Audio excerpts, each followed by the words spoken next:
Y qué placer darle la bienvenida esta noche en 360 a la diputada venezolana María Corina Machado. Qué placer volvernos a encontrar, esta vez no vía satélite, sino en persona. Así es, finalmente. Finalmente, qué placer, no, qué placer realmente. Gusto mío. Muchos temas, poco tiempo, porque tiene una agenda usted también apretada, y en eso vamos a tratar de sacar muchos temas al aire. ¿Cómo vio la decisión del Consejo Nacional Electoral en Venezuela, cuando ya, después de hacer esa auditoría general, dice que cero error en los resultados de las elecciones presidenciales? ¿Cómo lo perciben ustedes? Desafortunadamente, sin ninguna sorpresa, porque es consistente con la forma como este Consejo Nacional Electoral se ha venido comportando previo al proceso electoral y, por supuesto, a partir de allí.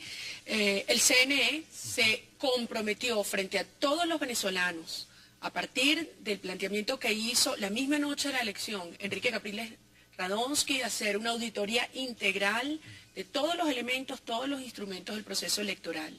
En su momento el propio señor Maduro dijo que él estaba de acuerdo, y con este compromiso de Maduro y Tibisay Lucena fue que se fueron todos los presidentes a reunirse en Lima el 18 de abril y acordaron acompañar el proceso.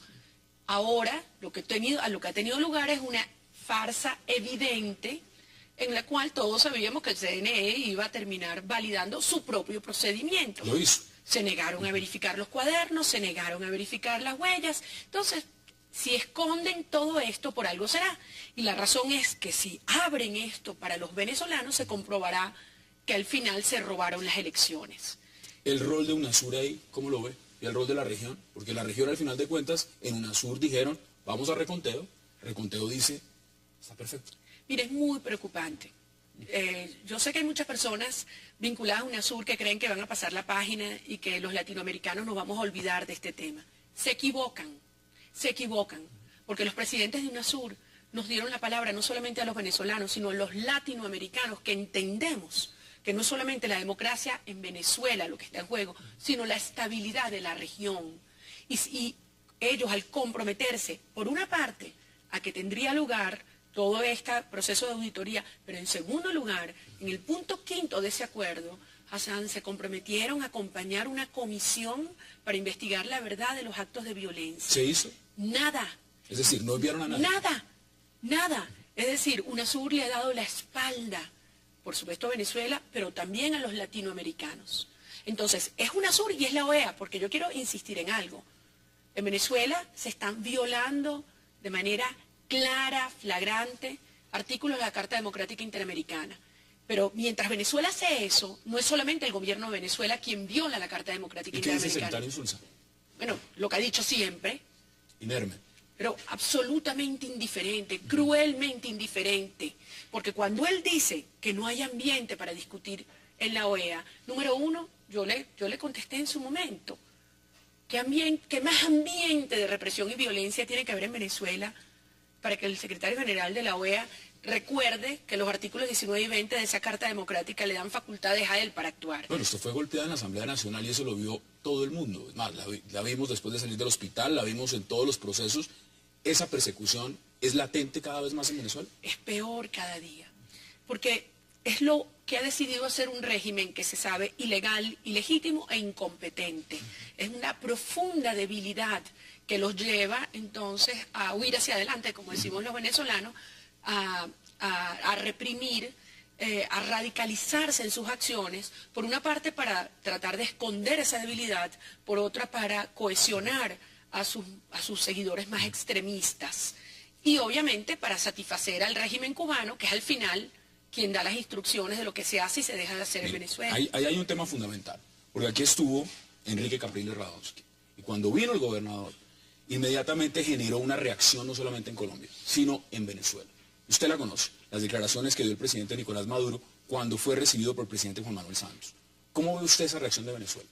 Predecible también, porque días antes todos los embajadores de Latinoamérica habían sido reunidos en la Cancillería y les habían dicho que si alguna Cancillería hacía un acto de recibir alguna de las misiones que estamos desarrollando, los distintos representantes de la Unidad Democrática en Venezuela y mucho más de nuestro principal líder, Enrique Capriles, pues entonces eso sería considerado como un acto de enemistad.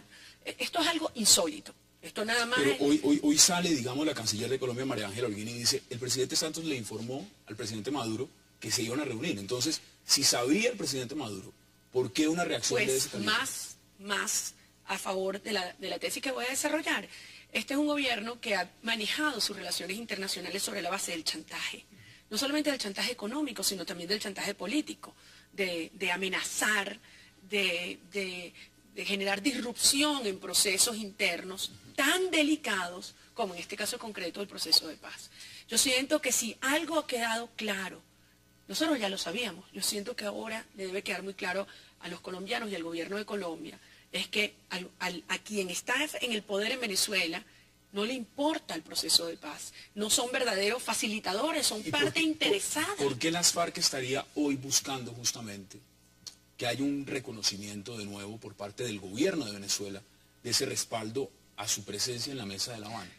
Bueno, es decir, ellos no se sienten tranquilos por el lado de la oposición. ¿Esa garantía real como garante, como veedor, se la da únicamente el gobierno de Nicolás Maduro? Bueno, lo que está claro es que tanto el gobierno de Hugo Chávez como el gobierno de quienes lo han sucedido han mantenido una actitud cómplice de protección a la operación de los paramilitares, de la guerrilla y del narcotráfico en suelo venezolano. Entonces, insisto, no es un facilitador neutral, es una parte interesada y está claro que el gobierno de Venezuela y todas las facciones que hoy lo componen y que como todos sabemos están en franco enfrentamiento, tienen una incidencia y una influencia decisiva por parte de los hermanos Castro. Ustedes están viajando, me refiero a miembros de la oposición clave, fichas importantes con reconocimiento, y lo están haciendo en la región. ¿A dónde ha ido? Y de pronto esto que está pasando también tiene que ver con un contexto mucho más amplio y es frenar que a ustedes los reciban mandatarios, que ustedes puedan hablar en congresos, en otros parlamentos. ¿Eso es lo que están haciendo? Desde luego, porque este es un régimen que perdió su legitimidad de origen cuando se robó las elecciones del 14 de abril, y eso lo saben todos, los latinoamericanos y el mundo entero. Y si quedaba alguna duda, al hacer esta farsa de auditoría y no haber admitido la impugnación ante el TSJ, pues esa duda queda eliminada. Entonces, como no tienen legitimidad de origen, tratan de buscar esa legitimidad por parte de algunos actores de la comunidad internacional. Nosotros iniciamos desde antes de las elecciones un proceso de aproximación a nuestros pares parlamentarios. ¿A dónde ha ido? Cuénteme países. A toda América Latina, pero mira, empezando del sur, Uruguay, Paraguay, Argentina, Chile, en Perú ha sido extraordinario, varias veces a Colombia, Centroamérica, México, Estados Unidos. Es decir, han sido por múltiples vías, porque nos han invitado algunos colegas parlamentarios, porque hemos solicitado derecho de palabra, pero para mí, como venezolana, como diputada, que no he tenido la oportunidad de hablar desde el estrado de mi propia Asamblea Nacional. ¿Habló usted 2 veces en Colombia? He podido hacerlo 2 veces en la Cámara de Representantes, una en la Cámara del Senado, lo hice también en Perú, voy a hacerlo ahora en Centroamérica. Es decir, esto, lejos de callarnos, nos ha abierto ventanas y se han caído las máscaras, Hassan. Ya no pueden seguir manteniendo una farsa, que era una farsa para quienes querían mantener esas vinculaciones de intereses económicos, geopolíticos o ideológicos. Pero acá hay un elemento clave, mire, vamos a ver declaraciones. Por ejemplo, vamos a ver en este momento unas que ya hablan del tema, y usted lo mencionó anteriormente hace unos segundos, el tema de paramilitares en Venezuela. Porque eso ya lo refieren a Colombia. Dicen que hay paramilitares enviados, que son prácticamente acordados entre la oposición y tratan con autoridades o miembros del gobierno de Colombia fraguar algo en Venezuela contra Nicolás Maduro y contra el gobierno. Veamos esa declaración. Los paramilitares que se han capturado son archiconocidos en el mundo del asesinato político, del sicariato en Colombia. La derecha se ha quedado callada. Hay factores, yo sé quiénes fueron a Colombia, con quién hablaron, y sé desde Colombia quiénes financian a este grupo, quiénes dan las órdenes para que vinieran aquí. Yo lo sé, y se lo voy a decir al presidente Santos algún día que nos veamos cara a cara, para que él sepa quiénes son los que están conspirando desde Bogotá contra Venezuela. Cuando usted ve esas declaraciones, ¿qué piensa? Mira, Si no fuera porque estas declaraciones se utilizan para perseguir y para castigar y para encarcelar gente inocente, este tipo de declaraciones se darían lugar a la burla. Muchos se ríen, muchos dicen que está loco. ¿No es eso? Claro, y hablan de los aviones que mencionaste antes. Ya lo vamos a ver. Esto realmente, en primer lugar, no es nada nuevo. La utilizar y crear la figura del enemigo externo lo han utilizado los regímenes autoritarios durante siglos. Porque eso es una manera de cohesionar a ciertas fuerzas internas y desviar la atención del drama que pueden estar viviendo internamente esos países. ¿Qué está pasando hoy en día en Venezuela? Tú tienes una crisis económica sin precedentes. ¿Qué tan grave realmente es el desabastecimiento para el que está en Caracas, bueno, el que está en Venezuela? Déjame explicarte. Las cifras oficiales del Banco Central de Venezuela, y ya sabemos la forma como el Banco Central de Venezuela está controlado por el Poder Ejecutivo, pero sus propias cifras oficiales te están hablando de por encima del 20%. Eso quiere decir que de cada 100 productos, 20 no los consigues. Hay productos esenciales, leche, agua, azúcar. ¿Y algo lo del papel higiénico? Bueno, el papel higiénico nos da hasta vergüenza, que pueden llegar a niveles de hasta 60 y 70% de escasez. Ahora, acompaña la escasez con una inflación que el mes pasado fue el segundo mes más alto de la inflación en la historia de Venezuela. Una inflación del 6% en mayo. La de Colombia, en todo el año 2012, en todo el año fue 2,4%. Perú, 2,7%. México, 3%. Nosotros en un mes tuvimos el doble de lo que ustedes tuvieron en un año. Entonces, esto es algo que hace que la gente esté desesperada, porque el ingreso real se deteriora día tras día. Entonces, tus ahorros valen menos, no puedes ahorrar, las pensiones y jubilaciones no se ajustan. Entonces, la gente llega a unos niveles de desesperación. ¿Qué hace el gobierno? Tratar de crear un enemigo externo para que la gente vea para otro lado. Los pares arianos. Ahora veamos también, porque le quiero preguntar sobre esta figura, no es cualquier figura, cuando uno habla de José Vicente Rangel en Venezuela, veamos qué ha dicho. A finales del mes de mayo, escuchen bien esta información, concretamente, según la información que manejo, 27/5/13, se llevó a cabo una reunión en la ciudad de San Antonio, Texas, entre ejecutivos de la industria de aviones de guerra y venezolanos de la oposición. Tema: la posible adquisición de ese tipo de aviones por parte de los venezolanos. Estos vieron algunos catálogos y optaron por un determinado modelo. Firmaron contrato de compra a más tardar a principios del mes de noviembre de este año, por 18 aviones que serán ubicados en una base militar de Estados Unidos ubicada en Colombia. Bueno, ustedes han estado comprando aviones, porque eso es lo que está diciendo el señor José Vicente Rangel, para negociarlos y desde Colombia, en una base militar estadounidense, atentar en Venezuela. Mira, yo me niego a ridiculizar y caer en la burla, como yo entiendo que una declaración como esta lleva a cualquier persona sensata por lo absurdo, por el exabrupto del planteamiento, porque no se puede banalizar una acusación de esta irresponsabilidad y una mentira de esta magnitud. Obviamente hay una intención de indisponer a Colombia, no solamente frente a Venezuela, sino frente al resto de la región. Es algo tan fácil de demostrar de su falsedad. Es decir, como contestó el vicepresidente colombiano, bueno, pues que venga aquí la ONU y verifique. Muchos le criticaron. Y que venga la OEA. Que tratara de darle de alguna forma una credibilidad y un punto de apertura a lo que estaba diciendo Rangel y Nicolás Maduro. Bueno, personalmente yo lo asumí como una demostración de no poder creer lo absurdo del planteamiento y diga, señores, o sea, esto es algo que se demuestra de manera inmediata y clara. Es más, mi reacción fue, yo quisiera escuchar a algún funcionario del poder en Venezuela con esa apertura a que la Comisión Interamericana de Derechos Humanos pueda venir a Venezuela, donde no le permiten entrar, donde hay tantos casos y tantas investigaciones y denuncias, y el gobierno venezolano se niega a la presencia in situ a los efectos de constatar esto. Entonces, volviendo a este tema de los aviones, miren, yo creo que esto lo que hace es evidenciar nuevamente el nerviosismo, la fragilidad, la inestabilidad del régimen que está en el poder en Venezuela. ¿Por qué? Porque ha salido a flote la magnitud de la descomposición moral, la corrupción. El tema interno dentro del mismo PSV y lo que puede significar, por ejemplo, ese audio, esa revelación que hicieron ustedes de Mario Silva, hablando con el G2 cubano. Hay división entre Diosdado Cabello, Nicolás Maduro, y eso podría explicar, se lo pregunto de una vez, ¿qué hacía Diosdado Cabello, por ejemplo, en Cuba esta semana pasada? Buena pregunta, ¿qué hacía?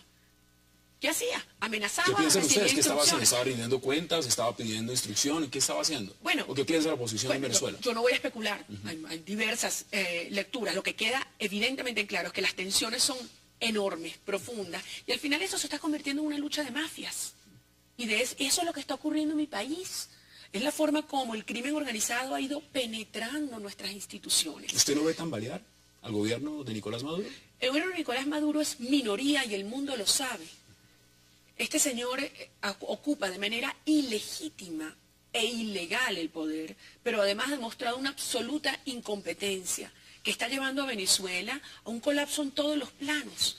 Y eso es lo que ha ocasionado esta arremetida, no solamente contra la disidencia, llámese sindicalistas, le acaban de reabrir un juicio a Rubén González, un sindicalista de las empresas básicas, contra mis colegas, Richard Mardo, ayer en la sala plena del TSJ, contra todos los jóvenes estudiantes que están en este momento en huelga de hambre en 5 estados del país porque están asfixiando las universidades 7 años con el mismo presupuesto, Hassan. En este momento también, y tengo que ir avanzando rápidamente, el Consejo Nacional Electoral ya empezó a hablar de lo que son las elecciones municipales. ¿Cómo ve usted ese panorama? ¿Qué va a pasar en esas elecciones? ¿Cómo está la oposición para ese periodo? ¿Y por qué empiezan a hablar en este momento del tema? Bueno, yo estoy convencida que el Consejo Nacional Electoral sigue instrucciones del Ejecutivo, que a su vez sigue instrucciones de los hermanos Castro, de poner este tema aquí porque creían que con esto pasábamos la página y nos olvidábamos ¿De las elecciones presidenciales? del gran fraude del 14 de abril, y se equivocan, porque las condiciones que están planteadas ahora fueron las mismas que denunciamos antes de las elecciones del 14 de abril. Y los venezolanos acudimos muy conscientes de la magnitud de los obstáculos, que era el aparato del Estado contra el ciudadano. Eso que enfrentamos y derrotamos el 14 de abril es lo que nuevamente estamos enfrentando, exigiendo un nuevo Consejo Nacional Electoral porque ya a 3 de sus 5 rectores se les venció su periodo. ¿Cómo se logra eso? Presión ciudadana. ¿Tienen respaldo ahora de los medios? Un canal como Globovisión ya no está en la oposición. Ahora forma parte de, podemos decirlo, del gobierno. ¿Tienen ustedes respaldo de los medios? Cada vez menos, cada vez menos. Y estos regímenes que son en efecto neodictaduras, que tienen una fachada, tratan de crear una fachada democrática para esconder un régimen profundamente totalitario, llegan a extremos como estos, donde cuando ya no pueden intimidar a la gente, a los voceros, chantajear, aterrorizar, entonces empiezan a comprar diversos medios. ¿Qué nos queda a los venezolanos? Luchar, y por eso estas ventanas que ustedes nos ofrecen, para que el mundo entero sepa lo que está pasando en Venezuela, son fundamentales, porque ahora más que nunca necesitamos las voces de los latinoamericanos acompañándonos en esta causa. Ahora, acá hay un tema y quiero concluir con él, porque es fundamental verlo en lo que significa los viajes que haga la oposición venezolana al resto de la región. Sentó un precedente, o está sentando Venezuela un precedente, y es: no los reciban, no los atiendan, no los oigan, y caerá la región, como se preguntan muchos, en un chantaje de tal magnitud.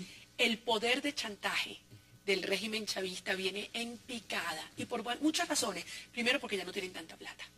O le siguen regalando la plata a quienes tenían como rehenes, o se van a tener que meter una nueva y tremenda devaluación en Venezuela. En segundo lugar, porque hay regímenes que son democráticos, hay gobiernos democráticos que dicen: mira, con un gobierno con ese grado de ilegitimidad, violando derechos humanos y vinculado al narcotráfico y al crimen organizado, mejor no.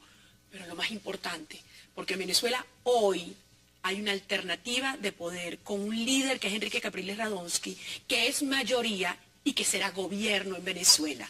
Y por eso estos otros gobiernos del continente empiezan y han asumido su relación con nosotros desde otra perspectiva.